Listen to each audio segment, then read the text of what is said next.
Well, thank you very much. Appreciate your being here. Just a statement before I talk about debates. I think that our country is right now in the most dangerous position it's ever been in from an economic standpoint, from a safety standpoint. Both gangs on the street and, frankly, gangs outside of our country in the form of other countries that are, frankly, very powerful. They're very powerful countries, and we don't know what we're doing. We have leadership that has no clue how to handle them or how to handle any other situation. We have a lot of bad things coming up. You could end up in a depression of the 1929 variety, which would be a devastating thing. Took many years, took decades to recover from it. And we're very close to that, and we're very close to a world war. In my opinion, we're very close to a world war. We have people that don't know how to handle it. They're not respected. All over the world, they're laughed at. And we can't have that. Most dangerous period of time I've ever seen for our country. With that being said, we have somebody that hasn't received one vote for president, and she's running, and that's fine with me. But we were given Joe Biden, and now we're given somebody else. And I think, frankly, I'd rather be running against the somebody else. But that was their choice. They decided to do that because Kamala's record is horrible. She's a radical left person at a level that nobody's seen. She picked a radical left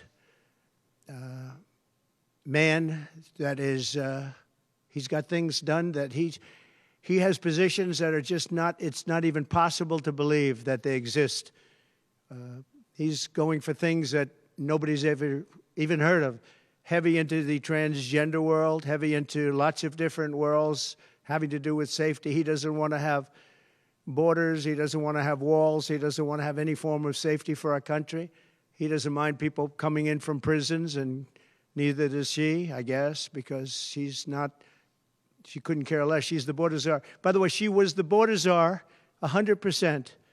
And all of a sudden, for the last few weeks, she's not the border czar anymore, like nobody ever said it. And I just hope that the media becomes more diligent, more honest, frankly, because if they're not going to be honest, it's going to be much tougher to bring our country back. We have a very, very sick country right now. You saw the other day with the stock market crashing. That was just the beginning. That was just the beginning. It's going to get worse. It's going to get a lot worse, in my opinion. And fortunately, we've had some very good polls over the last fairly short period of time. Rasmussen came out today. We're substantially leading, and others came out today that we're leading, and in some cases substantially. I guess MSNBC came out, or CNBC came out also with a poll that was, has us leading, and leading fairly big in swing states. In some polls, I'm leading very big in swing states because they want safety. People want safety. They want security. They want respect all around the world for our country. They don't want this horrible culture that is developing, a culture of no common sense. It's really a culture of no common sense, and it's not what anyone wants. We want to have a safe country. We want to have a strong military. We want low interest rates, and we want to be able to have the American dream. We want to be able to have our youth be able to buy homes, housing, get good jobs. And we're really just at the opposite right now. It's so sad to see. But as a border czar, she's been the worst border czar in history, in the world history. I think the number is 20 million, but whether it's 15 or 20, it's numbers that nobody's ever heard before. 20 million people came over the border during the Biden-Harris administration. 20 million people, and it could be very much higher than that. Nobody really knows what the number is. Nobody knows. Nobody has a clue. And the gotaways, they call them the gotaways. The gotaways are at numbers. Somebody was quizzing me on it the other day. No, I don't think so, sir. I don't think so. They have no idea what those numbers are, but they're much higher than you would think. Just like far more people were killed in the Ukraine-Russia war than you ever report. Just like the October 7th would have never happened. Russia would have never hit Ukraine had the election result been called differently. It was a very bad call, but Russia would not have attacked Ukraine. October 7th in Israel would have never happened. You wouldn't have inflation. A lot of great things would have happened, but now you have millions and millions of dead people. and you have people dying financially because they can't buy bacon, they can't buy food, they can't buy groceries, they can't do anything. And they're living horribly in our country right now. With all of that being said, I think it's very important to have debates. And we've agreed with Fox on a date of September 4th. We've agreed with NBC, fairly full agreement, subject to them, on September 10th. And we've agreed with ABC on September 25th. So we have those 3 dates, and those networks, they're very anxiously awaiting that date and those dates. So we have September 4th, September 10th, and September 25th. We have spoken to the heads of the network, and it's all been confirmed, other than some fairly minor details. Audience, some location, which city would we put it into, but all things that will be settled very easily, I think it'll be very easy. The other side has to agree to the terms. They may or may not agree. I don't know if they're going to agree. She hasn't done an interview. She can't do an interview. She's barely competent, and she can't do an interview. But I look forward to the debates because I think we have to set the record straight. Why is it that millions of people were allowed to come into our country from prisons, from jails, from mental institutions, insane asylums, even insane asylums? It's a mental institution on steroids. That's what it is. When you see the people that are coming into these are institutions that are being emptied out, not in South America, all over the world, including South America, all over the world. Prisons are being emptied out into our country because we have a president that's the worst president in the history of our country. We have a vice president who is the least admired, least respected, and the worst vice president in the history of our country, the most unpopular vice president. And because of political reasons or because of being politically correct, even though she never received a vote. Don't forget, she was the first one defeated, as I remember it, because I watched it very closely, but she was the first one. She never made it to Iowa, the first state. She never made it to Iowa. She was the first one that was defeated. She was the nastiest to him. She was nasty with calling him a racist and the school bus and all of the different things. She was very nasty to Biden. And shockingly, he appointed her, asked her to serve as vice president. Well, I don't know if he's happy about that decision right now. This was taken away. The presidency was taken away from Joe Biden. And I'm no Biden fan, but I'll tell you what, from a constitutional standpoint, from any standpoint you look at, they took the presidency away. And people were saying he lost after the debate. He couldn't win. Well, I don't know that that's true necessarily. But whether he could win or he couldn't win, he had the right to run. And they took it away. They said they're going to use the 25th Amendment. They're going to hit you hard. Either we can do it the nice. I know exactly, because I know a lot of people on the other side, believe it or not. And they said, we'll do it the nice way or we'll do it the hard way. And he said, all right. So that, I mean, they've really taken, what they've done is pretty incredible. And now I'm running against somebody else, and we're leading. We're leading. So I'm not complaining. I'm saying for a country with a constitution that we cherish this constitution. To have done it this way is pretty severe, pretty horrible. You would have thought they would have gone out to a vote. They would have had a primary system. They would have done something. But to just take it away from him like he was a child. And he's a very angry man right now, I can tell you that. He's not happy with Obama, and he's not happy with Nancy Pelosi, crazy Nancy. She is crazy, too. She's not happy with any of the people that told him that you've got to leave. He's very unhappy, very angry, and I think he also blames her. He's trying to put up a good face, but it's a very bad thing in terms of a country when you do that. I'm not a fan of his, as you probably have noticed, and he had a rough debate, but that doesn't mean that you just take it away like that. Or you go out to a vote, you do something. He had 14 million votes. She had no votes. She got no votes. And I think she's crashing. I think when people find out, and I think people are starting to find out what a bad job she did, what a bad job she did on the border. She's trying to say she had nothing to do with the border. She had everything. She was appointed to head the border. And then they said border czar. Oh, she loved that name. She loved that name. But she never went there. She went to a location once along the border, but that was a location that you would love to go and have dinner with your husband or whoever. That was a location that was not part of the problem. That was not really going to the border. So essentially, she never went to the border. And if you listen to Tom Holman, if you listen to the great border people, Brandon Judd from Border Patrol, if you listen to Paul, I mean, so many different people. I speak to them all the time. And I did when I was president. We had the best border in the history of our country. Now we have the worst border in the history of the world. Millions of people coming in, and our country cannot sustain it. Our country is going down because of this, because of incompetent people. So I just look forward to these debates. I think it's very important that we have them. I hope she agrees to them, September 4th, September 10th, September 25th. And I think they'll be very revealing. I think they'll be very revealing. Do you have any questions, please?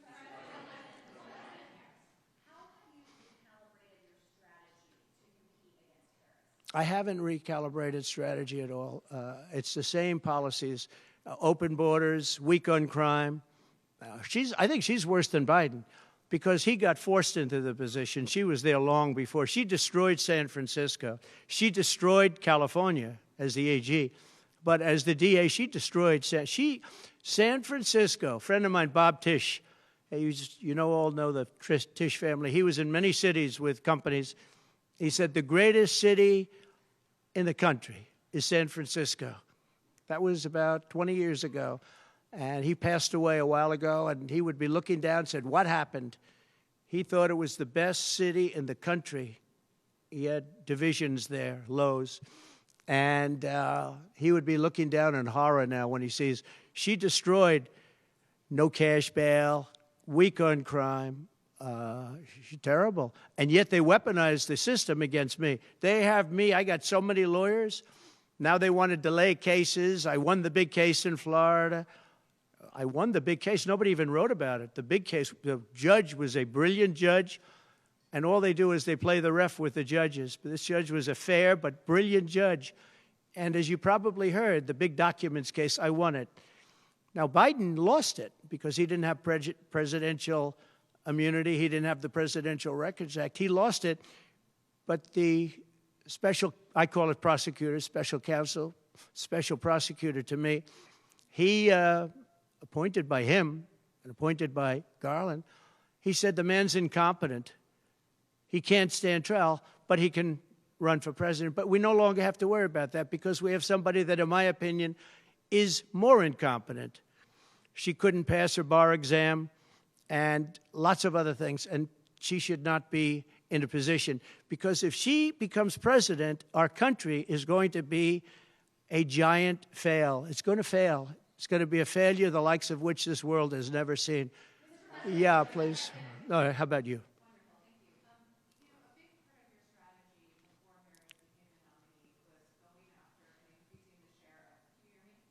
You have to speak louder. Okay, a big part of the strategy for your campaign before Harris became the nominee was appealing to black voters. Yeah. Something you were really going after. In polls, we really see Harris gaining ground with that group. And I'm wondering how you are going to go after black voters now that she's the nominee and really winning them over. Well, it changes around a little bit. I'm getting other voters. Perhaps, I was doing very well with black voters, and I still am. I seem to be doing very well with black males. This is according to polls, as you know.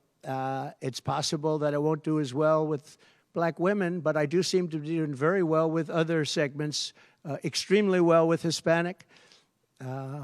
Jewish voters way up. White males way up. White males have gone through the roof. White males way up. Now, I don't know. All we're doing is giving you the stats that you have. It could be that I'll be affected somewhat with black females, where we're doing pretty well. And I think ultimately they'll like me better because I'm going to give them security, safety, and jobs. I'm going to give them a good economy. We have a very bad economy right now. We could literally be on the throes of a depression, not recession, a depression. And they can't have that. They can't have that. So I think I'm going to do well with everybody, especially when the facts are out. Yeah, please, in the back.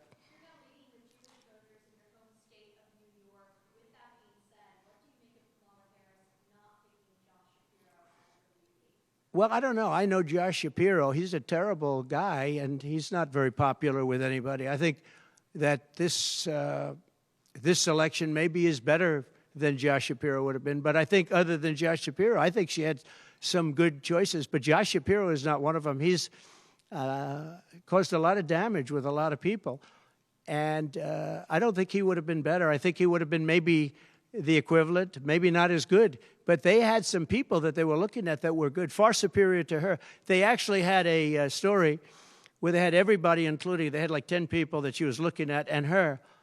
And they said she was the worst of all. In other words, she was the worst out of the 10 people and her.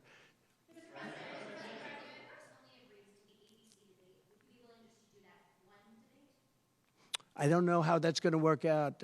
We'd like to do 3 debates. We think we should do 3 debates. We think Fox and ABC. And we also have CBS is going to do the vice presidential debate.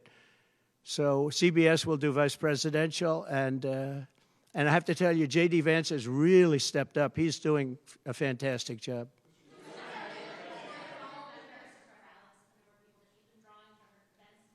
Say it. Are you worried at all about the size of Harris's crowds? Oh, give me a break. Listen, I had 107,000 people in New Jersey. You didn't report it. I'm so glad you asked. What did she have yesterday, 2,000 people? If I ever had 2,000 people, you'd say my campaign is finished. It's so dishonest, the press. And here's a great example. I had in Michigan recently 25,000 people, and 25,000 people we just couldn't get them in. We had in Harrisburg 25,000 people, and 20,000 people couldn't get in. We had so many. Nobody ever mentions that. When she gets 1,500 people, and I saw it yesterday on ABC, where they said, oh, the crowd was so big. I have 10 times, 20 times, 30 times the crowd size, and no, they never say the crowd was big. That's why I'm always saying turn around the cameras. I'm so glad you asked that. I think it's so terrible when you say, well, she has 1,500 people, 1,000 people, and they talk about, oh, the enthusiasm. Let me tell you, we have the enthusiasm. The Republican Party, and me as a candidate, but the Republican Party has the enthusiasm because people want to see crime stopped. They want to see a country that's respected. Think of it. If I were president, you wouldn't have Russia and Ukraine, where it never happened. 0 chance. You wouldn't have had October 7th of Israel. You wouldn't have the horrible withdrawal. And I don't mean the withdrawal, because the withdrawal was fine. I was ready to withdraw from Afghanistan, and we were going to do it with dignity and strength. And we were keeping our equipment. We weren't leaving $85 billion worth of equipment behind. And we wouldn't have had 13 great soldiers. I know the families of those soldiers well. We wouldn't have had these soldiers killed. And we wouldn't have had 45 soldiers obliterated. No legs, no arms, the face. None of that would have happened.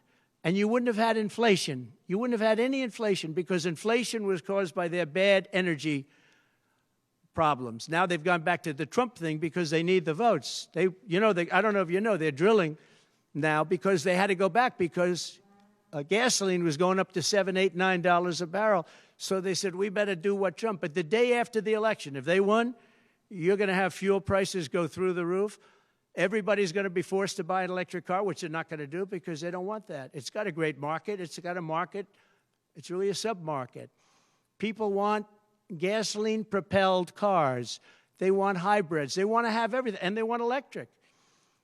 But they want everybody to have an electric car. We don't have enough electricity. We couldn't make enough electricity for that. And you know what else? The weight of a car, the weight of a truck. They want all trucks to be electric. Little things that a lot of people don't talk about. The weight of a truck is 2.5 times. It's 2.5 times heavier. You would have to rebuild every bridge in this country if you were going to do this ridiculous policy. So, but on crowd size, in history, for any country, nobody's had crowds like I have, and you know that. And when she gets 1,000 people and everybody starts jumping, you know that if I had 1,000 people would say, that's the end of his campaign.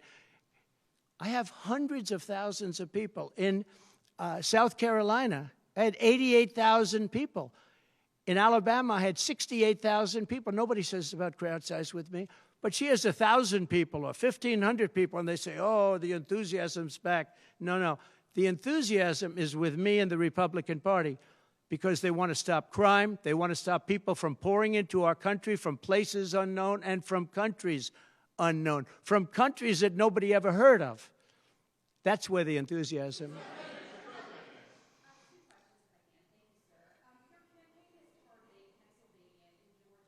Yeah. Get those two, you could seal the deal. That's what they say.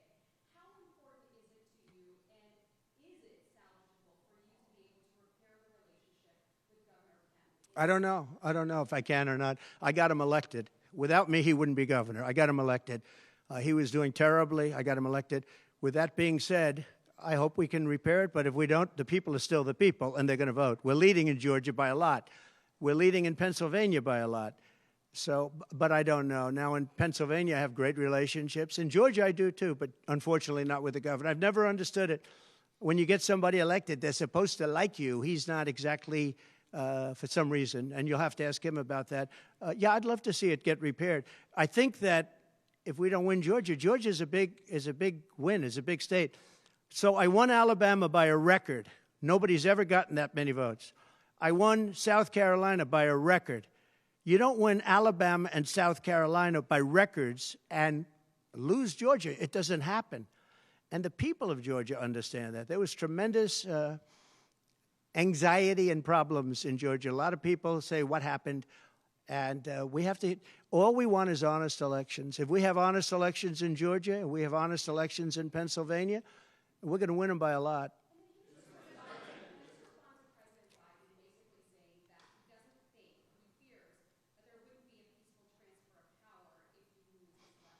Well, he actually said it two ways. First, he said it incorrectly, then he corrected himself. Do you agree with that, right? You know, if you watch him. He said it two ways. No. I mean, he said it two ways because he doesn't really know what he's saying. Why didn't he bring it up at the debate? You know, he had a chance for 90 minutes to bring it up at the debate. He could have talked about that at the debate, and he didn't do it. Everyone said, oh, he said this and he said that. He's just, you know, they give him something to read off. He read it very badly because he actually said it the opposite. Then he had to go back and correct himself. He said the opposite. He should have brought this up at the debate.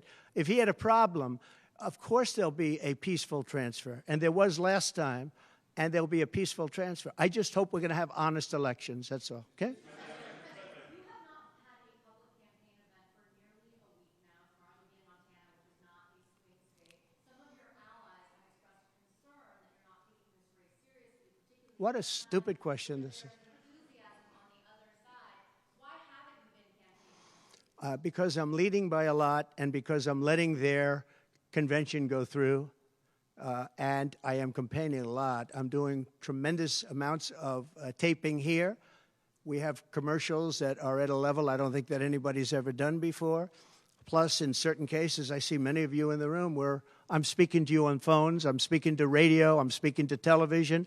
Television's coming over here. Excuse me, what are we doing right now? She's not doing any news conference. You know why she's not doing it? Because she can't do a news conference. She doesn't know how to do a news conference. She's not smart enough to do a news conference.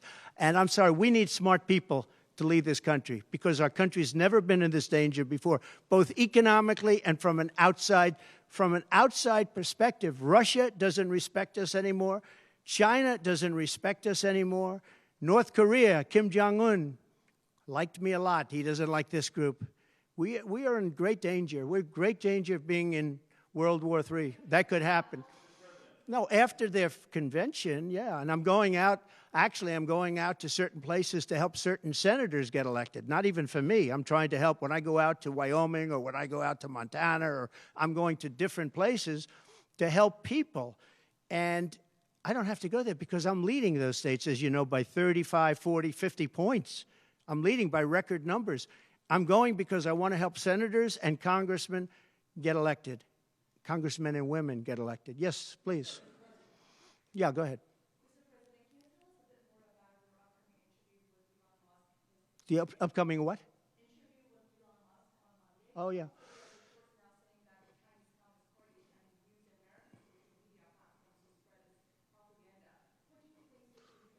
Yeah, the Elon Musk. So, yeah, sure. So Elon called me. As you know, he endorsed me full-throated. Great endorsement. I respect Elon a lot. He respects me. and not easy for him to endorse, to be honest with you. You know, it takes courage to endorse people. Many people have courage and many people don't. He does have courage. And Elon endorsed me, and he asked me whether or not I'd do a show on Monday, and I think it's going to be Monday night. And I believe he's the host of the show, so it'll be very interesting. A lot of people are talking about it. I look forward to it. That'll be done on Monday night. And just a simple question, what do you think social media companies in America should do to combat potentially misinformation spread by the Chinese people? Well, you have a lot of misinformation spread about China, and you have a lot of misinformation spread about a lot of different places. I think I'm going to get along great with China. President Xi of China and I were very good friends. We met right here, right in that, except we had a beautiful sofa there, as opposed to what we have right now. Right now we have you. But President Xi and I had a very good relationship until COVID, and I held him responsible for COVID. It broke up our relationship, but I think we're going to have a great relationship, and I think it's going to be mutually beneficial. But we cannot have it where China is taking advantage of the United States, and that's what they were doing, as you very well know. Yes, please. Mr. President, you just said that it was peaceful transfer of power last time when you left office. You didn't concede January 6th was a violent attack. How is that a peaceful transfer of power? What's your question? My question is, you think that last time was a peaceful transfer of power when you left office? No, I think the people that, if you look at January 6th, which a lot of people aren't talking about very much, I think those people were treated very harshly when you compare them to other things that took place in this country where a lot of people were killed. Nobody was killed on January 6th. But I think that the people of January 6th were treated very unfairly, and they were there to complain, not through me, they were there to complain about an election. And, you know, it's very interesting, and I said peacefully and patriotically, which nobody wants to say, but I said peacefully and patriotically. The biggest crowd I've ever spoken to, and you've seen, Maggie, I was at the mall, I was at the Washington Monument, I was at the whole thing. I had crowds, I don't know who's ever had a bigger crowd than I have, but I had it many times. The biggest crowd I've ever spoken before was that day, and I'll tell you, it's very hard to find a picture of that crowd. You see the picture of a small number of people relatively going to the Capitol, but you never see the picture of the crowd. The biggest crowd I've ever spoken, I've spoken to the biggest crowds. Nobody's spoken to crowds bigger than me. If you look at Martin Luther King, when he did his speech, his great speech, and you look at ours, same real estate, same everything, same number of people, if not, we had more. And they said he had 1 million people, but I had 25,000 people. But when you look at the exact same picture, and everything's the same because it was the fountains, the whole thing, all the way back to from Lincoln to Washington, and you look at it, and you look at the picture of his crowd, my crowd, we actually had more people. They said I had 25,000, and he had 1 million people, and I'm okay with it because I liked Dr. Martin Luther King. Yeah, please.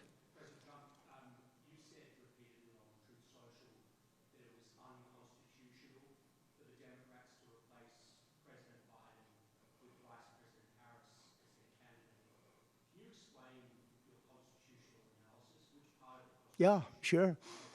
We have a Constitution. It's a very important document, and we live by it. She has no votes, and I'm very happy to run against her. I'm not complaining from that standpoint. And I hate to be defending him, but he did not want to leave. He wanted to see if he could win.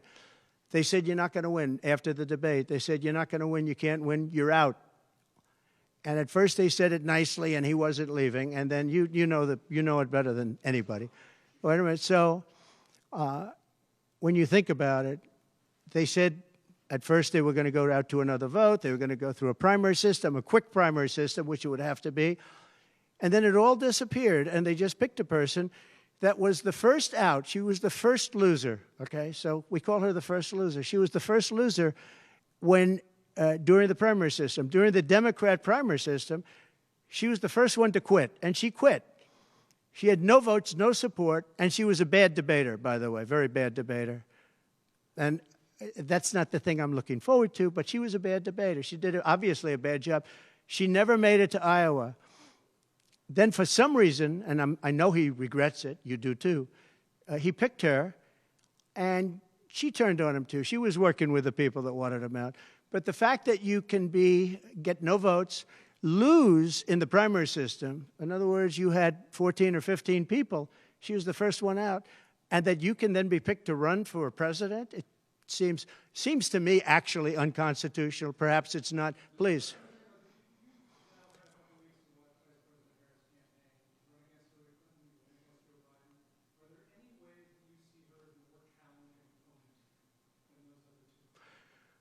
So I've run against Hillary, and I've run against various other people. I would say that in terms of intelligence, Hillary was far superior. I would say that. Hillary was smart. She was her own worst enemy in many ways, but she was smart, very smart. Okay? If you asked me to compare them, please.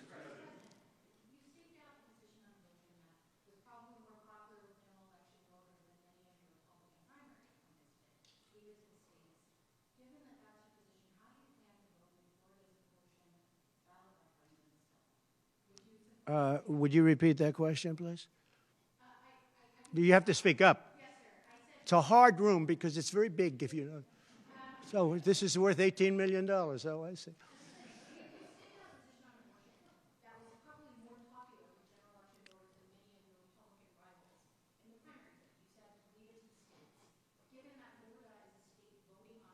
Yeah. So I think the abortion issue has been very much tempered down, and I've answered, I think, very well in the debate, and it seems to be much less of an issue, especially for those where they have the exceptions, as you know. And I think it's when I look for 52 years, they wanted to bring abortion back to the states. They wanted to get rid of Roe v. Wade, and that's Democrats, Republicans, and independents, and everybody, liberals, conservatives, everybody wanted it back in the states, and I did that. Now the states are voting. And frankly, some of the votes are much more, if you could say, liberal than you would think. Ohio turned out to be, they had a big vote, and it turned out to be a much more liberal standing than people would have thought. Kansas, the same thing. And then you have Texas, and you have other places where it may be different. But the issue has been brought back to the states now. And like Ronald Reagan, I believe in the exceptions for rape, incest, and life of the mother. I believe strongly. I think that that's a very important thing. I think when you have to follow your heart. But when you don't believe in the exceptions, I think it's much tougher. It's a much tougher issue. But about 82% of Republicans do believe in exceptions. I think and a lot of them are changing their mind and coming even further. I think that abortion has become much less of an issue. It's a very small, I think it's actually going to be a very small issue. What I've done is I've done what every Democrat and every Republican wanted to have done, and we brought that issue back to the states. And now the states are voting on it. And frankly, some of the votes are a lot different than people would have thought. But it's the vote of the people is taking care of it. And, when you think about the Democrats are really the radical ones on this because they're allowed to do abortion on the 8th and 9th month, and even after birth. If you look at your new governor from Minnesota, he's like the governor previous, the former governor. I don't want to get him mixed up because Glenn is doing a good job, and he's leading our whole campaign in Virginia, Glenn Youngkin. But previous to Glenn, the governor, he said, the baby will be born. We will put the baby aside, and we will decide with the mother what we're going to do. In other words, whether or not we're going to kill the baby. The Minnesota gentleman, this guy agrees with that. He is the most liberal. Look, between her and him, there's never been anything like this. There's never been a combination. So I'll use the word progressive. They want to go progressive. They don't like the word liberal. I like liberal better. I think it's more appropriate, because nobody knows what progressive means. But they now like to use the word progressive. But there's certainly never been anybody so liberal like these two, or even close. I think the abortion issue has been taken down many notches. I don't think it's a big factor anymore, really. And when people hear what I said in the debate, and I think I said it very well during the debate, we brought it back to the states. Everybody wanted it in the states. And very importantly, and you think about this, assuming you have exceptions. If you don't have exceptions, it's a more difficult thing. At the same time, There are people that strongly feel that way, and you have to follow your heart, and you should follow your heart. But that issue is very much subdued. Yeah, thank you. About who? About the assassination attempt. Yes. Did the fact that somebody used an AR-15 gun at all change your impression of people's access to that weapon? No, I didn't. Look, if you take away guns, she wants to take away everyone's gun. If you take away guns, can't do it because people need the guns for protection. Now, entertainment, they want it, hunting, they want, different things. But they need weapons for protection in this country. People live out in the woods, and they're not going to have a gun. If you look at some countries, I don't want to get them in trouble, but some countries have actually gone the opposite way. They had very strong gun laws, and now they have gone the opposite way, where they allowed people to have guns, where in one case they encouraged people to go out and get guns, and crime is down 29%. And remember this, what is the toughest gun law in the United States? Chicago. On July 4th, 117 people were shot and 17 died. The toughest gun laws in the United States are in the city of Chicago. You know that.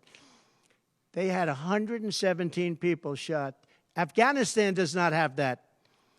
Afghanistan, by the way, was the lowest point in the history of our country, in my opinion. That was the worst embarrassment to the history of this country, and I say Putin would not have gone into Ukraine if that didn't happen. When he saw the incompetence of Milley and all these guys that are incompetent, when he saw that happen, when they took out the soldiers first, they took out the soldiers first. If you go back and check your records, for 18 months, I had a talk with Abdul. Abdul was the leader of the Taliban, still is. But I had a strong talk with him. For 18 months, not one American soldier was shot at or killed, but not even shot at. 18 months, and then we had the disaster of the lift, where people were falling off airplanes from 3 times the height of the World Trade Center. I mean, terrible. But now our country has to be respected again. Please. Go ahead, please. There was reporting, I believe, in the New York Times that Kamala Harris said she might be open to the idea of a weapons embargo against Israel. I wonder if you could comment on that. What that means. I'd be against that. That Kamala is in favor of not giving Israel weapons? Yeah. That's what I hear. Look, she's been very, very bad to Israel, and she's been very bad to Jewish people. And I say it, if anybody I know is Jewish and they would vote for Kamala over me, they should have their head examined. If you think about it, I gave them Golan Heights. I gave them the capital of Israel, Jerusalem. I even built the embassy. I gave them no Iran deal. The problem is they didn't do anything with it. Iran was broke. We could have made a deal so easily. I would have had a deal done within 1 week after the election with Iran. Iran can't have a nuclear weapon. It's very simple. We would have gotten along with Iran. I was looking forward to it. I was fine with Iran. We hit them a couple of times pretty hard, but we would have been fine with Iran. But I terminated that deal. I got them the Abraham Accords. Everyone said that's impossible. I got them the Abraham Accords. She's been very, very bad to Israel, and she's been very bad and disrespectful to Jewish people. And any Jewish person that votes for Kamala and her friend, her new friend, who I don't know if she knew him before, but I don't think he's too good. But anybody that votes for them, if you're Jewish or if you love Israel, you have to have your head examined. Go ahead, please.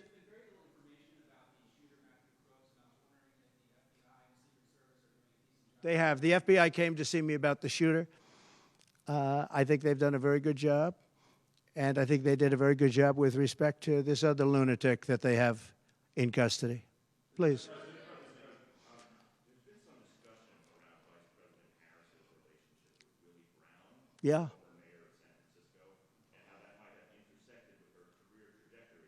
So I'm just wondering if you followed that discussion at all and had any thoughts. Well, I know Willie Brown very well. In fact, I went down in a helicopter with him. We thought maybe this is the end. We were in a helicopter going to a certain location together, and there was an emergency landing. This was not a pleasant landing, and Willie was, he was a little concerned. So I know him pretty well. I mean, I haven't seen him in years. But he told me terrible things about her. but this is what you're telling me anyway, I guess. But he had a big part in what happened with Kamala. But he I don't know, maybe he's changed his tune, but he was not a fan of hers very much at that point. Do you believe Vice President Harris would certify your election victory if you win? Yeah, I do. Go ahead. On what? Well, I'm going to announce that. I'm going to actually have a press conference on that at some point in the near future, so I don't want to tell you now. But Florida does have a vote coming up on that, and I think probably the vote will go in a little more liberal way than people thought. But I'll be announcing that at the appropriate time. Please. Mr. President, your tax cuts from your administration will be coming up, fairly soon and potentially expiring. I wanted to ask you specifically about the tax code favoring parents versus people who don't have children. There are a number of tax breaks. Yeah. Oh, we gave tremendous for child care and all of that. No, our tax cuts, which are the biggest in history, our tax cuts are coming due, as you know, very soon. And if the Democrats don't renew them or make it impossible to renew because it's pretty close in terms of vote, if they don't renew them, it's the equivalent of having a 4 times tax increase from what you have right now, and it'll destroy the economy. I think they're under tremendous pressure to do it. I've never seen, all my life I grow up and I watch politics, and I used to be on the other side of politics first, then I run for office. But in all the years of studying politics, I've never seen people get elected by saying, we're going to give you a tax increase. These guys get up, think of it. We're going to give you no security. We're going to give you a weak military. We're going to give you no walls, no borders, no anything. All these things they're doing. I mean, the transgender became such a big thing. But they do all of these things, but they always say, we're going to give you a tax increase. I never heard anybody campaign on a tax increase. A politician has always said, I will cut taxes. I'll give you one example, Social Security. They're going to destroy Social Security. I am going to leave Social Security. I'm not raising the years. I'm not raising the age. I will be saving Social Security, and I'm going to work it out that there's no tax on Social Security for seniors. I'm also doing no tax on tips, no tax on tips. So waiters, waitresses, caddies, people that drive cars, people that get tips who have been harassed by this government, we're going to have no tax on tips. That's a big thing.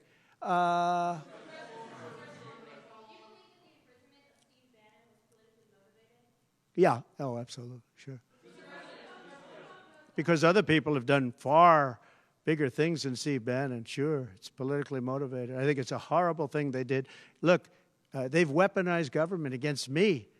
Look at the Florida case. It was a totally weaponized case. All of these cases, by the way, the New York cases are totally controlled out of the Department of Justice. They sent their top person to the various places. They went to the AG's office, got that one going. Then he went to the DA's office, got that one going, ran through it. No, this is all politics, and it's a disgrace. Never happened in this country. It's very common that it happens, but not in our country. It happens in banana republics and third world countries, and that's what we're becoming. We have no borders. We have bad voting regulations. Anytime you have mail-in ballots, you're going to have problems.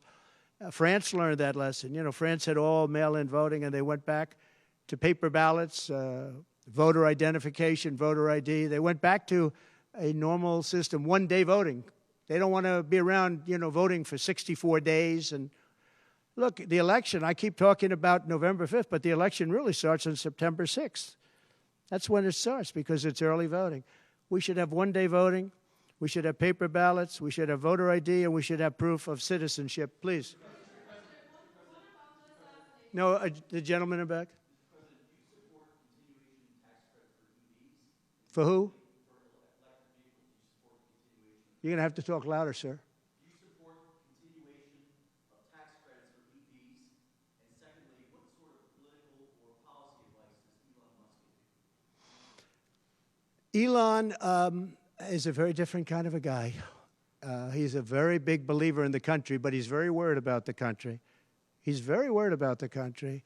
And I don't know if it's good for him politically to have supported me, although I think we have a vast majority of this country does support me. But Elon, more than almost anybody I know, I mean, he loves this country. He loves the concept of the country. But like me, he says this country is in big trouble. It's in tremendous danger. Okay, please. Polls suggest overwhelmingly that Americans trust you more than Kamala Harris to fix the U.S. economy. I like this guy. I like him. What message do you have to Americans, sir, who are struggling to pay for everyday Yeah. groceries, rent? The polls have suggested. There are some polls that say we're going to win in a landslide. People are voting with their stomachs, meaning they're going to the grocery store. They're paying 50, 60, 70% more for food than they did just a couple of years ago. Look at what's happened to energy. Look at what's happened not only to their cars, where gasoline's gone from $1.87, and we had moments when it was below that, but it's gone from $1.87 to $5, $6, and $7. And they take the strategic national reserves and they take it out, even though it's peanuts compared, it doesn't last long. But they're virtually empty now. We've never had it this low. And he's using that to keep the gasoline prices as low as possible. He's sucked all of the oil out, essentially the gasoline, to keep the price down a little bit, and it's had very little impact. But you know what? We have no strategic national reserves now. He's emptied it. It's almost empty. It's never been this low. And I had it at a good level, and I would have had it more if the Democrats would have approved the deal. You know, I had a deal to buy it at $22 a barrel, and now it's going to be close to 100 pretty soon, my opinion. And the Democrats didn't want to do that, but we bought a lot anyway.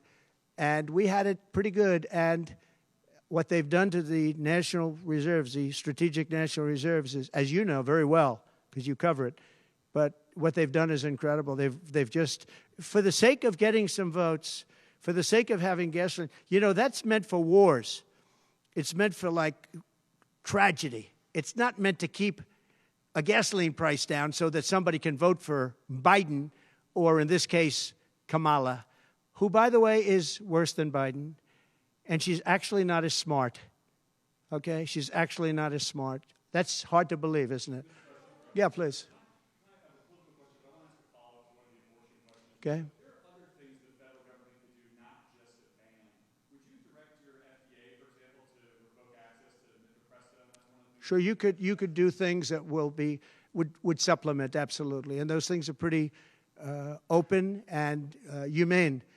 But you have to be able to have a vote. And all I want to do is give everybody a vote. And the votes are taking place right now as we speak. Yeah. But it's there are many things on a humane basis that you can do outside of that. But you also have to give a vote, and the people are going to have to decide. Okay, yes, please. You. On what? No, I think she's actually not as smart as he is. I don't think he's very smart either, by the way. I'm not a big fan of his brain, but I think that she's actually not as smart as he is. To what do you attribute her rising in the polls as becoming a more competitive race since she's taken over? Well, she's a woman. She represents certain groups of people, but I will say this. When people find out about her, I think she'll be much less. And I see it right now. I see her going way down in the polls now. Now that people are finding out that she destroyed San Francisco, she destroyed the state of California along with Governor Gavin Newsom. He's been a terrible governor, terrible. But they did it together. And she was early. I mean, she was the first of the prosecutors, really. You know, now you see Philadelphia, you see Los Angeles, you see New York, you see various people that are very bad. But she was the first of the bad prosecutors. She was early. Who? Would you repeat that, please? No, you. Would you repeat her, what she said? You have to speak up. This room is very louder.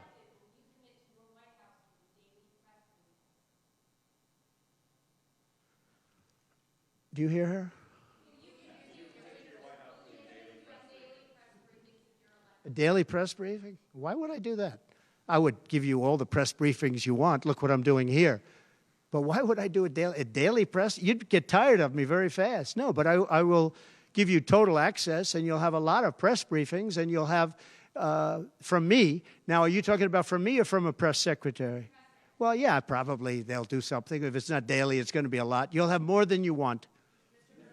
Yeah, please. President Biden vowed not to pardon his son Hunter, who is now a convicted felon and faces more felony charges in his upcoming trial for alleged tax evasion. Would you consider granting clemency or a pardon? I don't think it's appropriate for me to talk about it. I think it's a tragic story. You want to know the truth. And I felt that with Hillary Clinton, too. You know, with Hillary Clinton, I could have done things to her that would have made your head spin. I thought it was a very bad thing. Take the wife of a president of the United States and put her in jail. And then I see the way they treat me. That's the way it goes.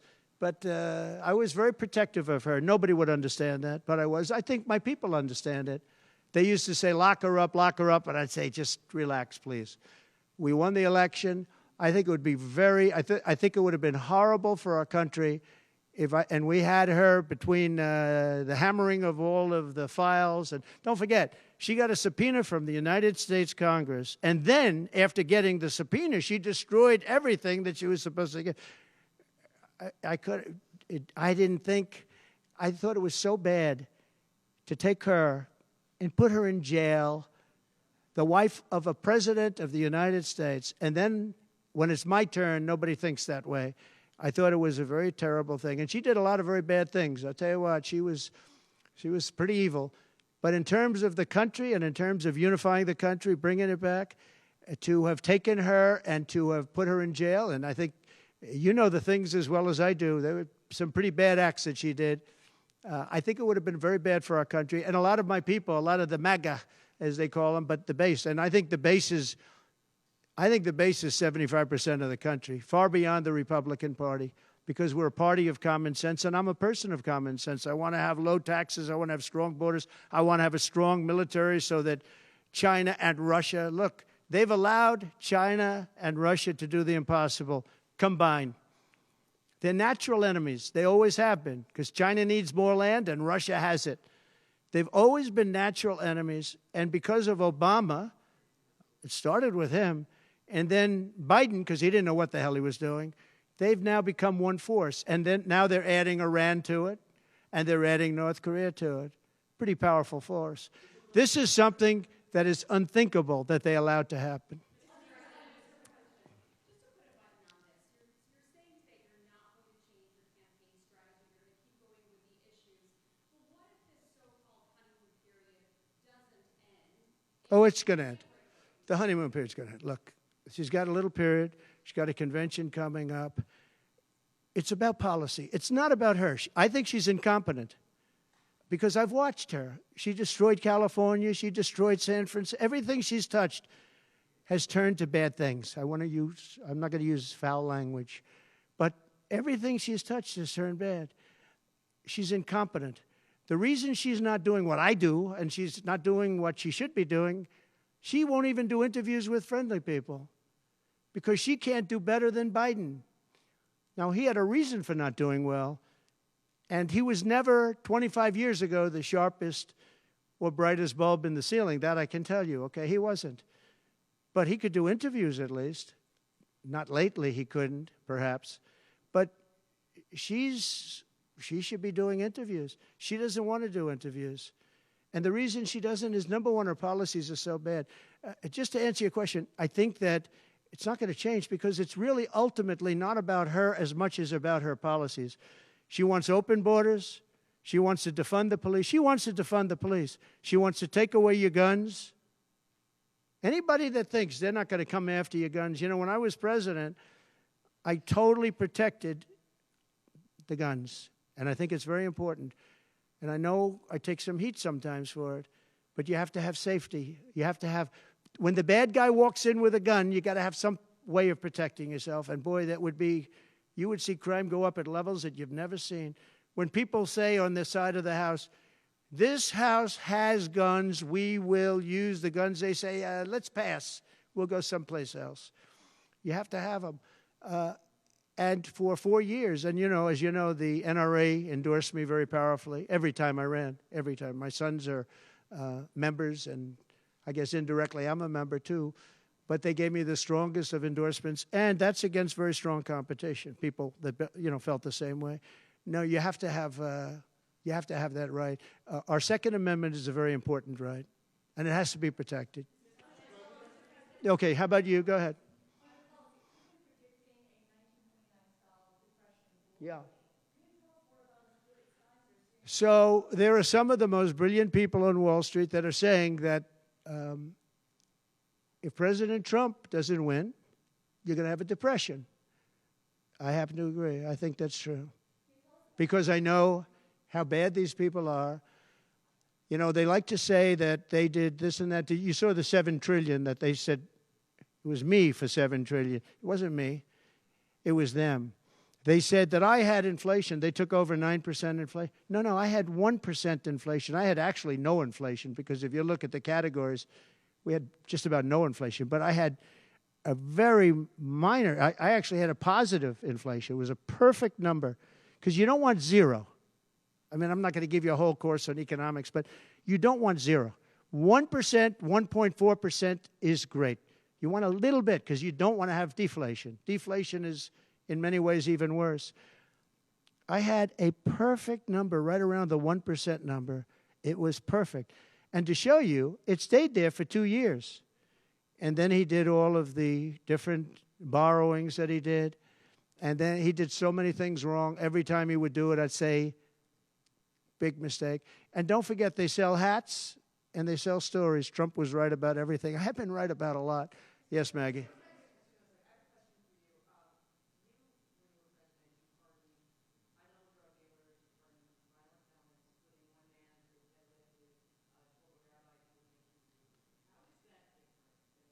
Well, we had a commission like other people do, and it's always complicated and it's always controversial. And we had commissions that, and I think of respected people, you know many of the people on the commission, and they would recommend to me certain pardons for certain people. Some people were treated very harshly. A fantastic woman, as you know, she served 24 years for being on a phone call having to do with drugs. You know who I'm talking about. She was great. And she had another 24 years to go.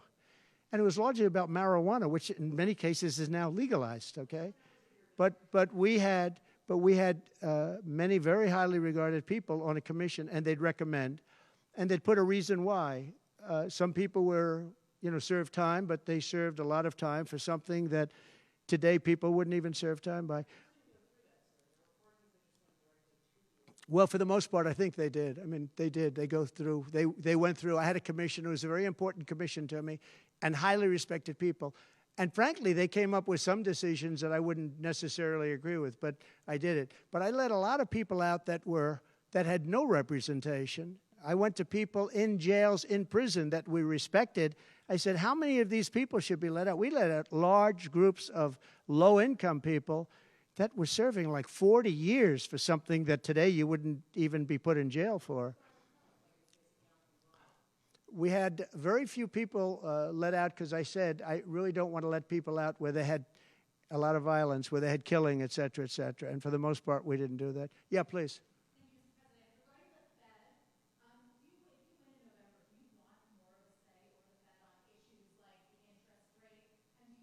On defense? Or the Federal Reserve. Ah, And do you think Federal Reserve. expanding the economy given current leadership? Right. Well, look, the Federal Reserve is a very interesting thing, and it's sort of gotten it wrong a lot. And he's tending to be a little bit late on things. He gets a little bit too early and a little bit too late. And, that's very largely it's a gut feeling. I believe it's really a gut feeling. And I used to have it out with him. I had it out with him a couple of times very strongly. I fought him very hard. And, we get along fine. We get along fine. But I feel the president should have at least say in there. Yeah, I feel that strongly. I think that, in my case, I made a lot of money. I was very successful. And I think I have a better instinct than, in many cases, people that would be on the Federal Reserve or the chairman. Yeah. Yeah. Harris supports rescheduling marijuana and also says that no one should go to prison for marijuana offense. Do you agree with those positions? Well, as we legalize it, I start to agree a lot more because, it's being legalized all over the country. Florida has something coming up. I'll be making a statement about that fairly soon. But as we legalize it throughout the country, whether that's a good thing or a bad thing, it's awfully hard to have people all over the jails that are in jail right now for something that's legal.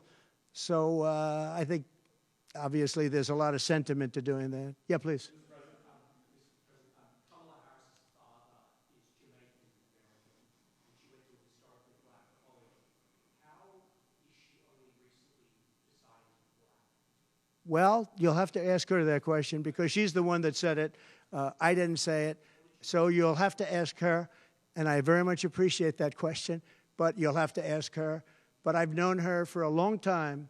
I actually contributed to her campaign a long time ago because I was a developer. I contributed to lots of campaigns of Democrats, Republicans, and some were liberal and some were conservative. But you'll have to ask her about that. But to me, it doesn't matter. But to her, from her standpoint, I think it's very disrespectful to both, really. Whether it's Indian or black, I think it's very disrespectful to both. To me, it doesn't matter. Please, red dress, red dress. One in the assassination, is your ear fully recovered? Is there a scar? Do you have any Yeah, damage? pretty much recovered, yeah. I'm a fast healer. It's a hell of a shot, but I'm a fast healer. Yeah, pretty much recovered. Do you have any hearing damage from it? No, it didn't hit that. I got very lucky. It just hit the lobe, as they call it. Is there a scar on your ear? Yeah, a little bit, not much. On top. A little bit. An immigration question. You've been running on the idea of mass deportation. You say the biggest in American history, basically. Yeah. When Senator Vance has been asked about that, he sort of suggested that really you only need to go after people who've been convicted of crime. Well, we're starting that, yeah. What are you really talking about here? How will you pay for it? We are going to start the largest mass deportation in the history of our country because we have no choice. It's not sustainable. And we are going to start with violent criminals, and we're going to start then with criminals. And our local police is going to work with us because they know everything about the people. They know their names. They know everything about them. They know their middle name. They know their numbers. And as you know, the other side is trying. You know, look, for years I wondered, why are they allowing these people to come in at levels like this? It was incredible. And I said two reasons. They're either really stupid, and I don't believe they're stupid, because anybody that can cheat on elections like they cheat is not stupid. Or, in the alternative, they have bad motives or they hate our country. And I used to think they hate our country. But lately I've seen where they're trying to sign these people up to vote. And they have to stop. They cannot let illegal immigrants vote in this upcoming election. All right, one more question. Go ahead, one more. Make it a good one, please. Okay, regarding Social Security taxes for seniors. Right. We talked about a lot. Experts say that the policy could increase the deficit by $1.6 billion. So how would it work for you? We have so many ways of making money in this country. We're not going to affect our Social Security. We're not changing it. And I proved that over 4 years. And we're going to do it. It's very unfair to people. They spend their life and they're great citizens and they pay in. We're not going to charge tax to Social Security, the seniors. We're not going to do it. We're not going to charge. And also tax. I say the two things. We're going to have no tax on seniors, Social Security, and we're going to have no tax on tips. Very simple. And we are a country that has so many different ways to make money. We have under our feet more liquid gold, I call it oil, and gas, than any country in the world, much more than Saudi Arabia, much more than Russia. We have so many different ways we can make money. We're not going to hurt our seniors with Social Security, and we're not going to charge them tax. Okay?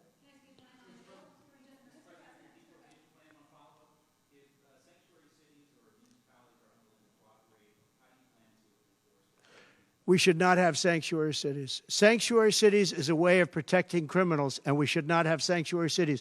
And if you go to California, and I know it well, I have property out there, great property. If you go to California and you ask the people of California, do they like the idea of sanctuary cities? They don't like it. They're tired of it. They're tired of crime.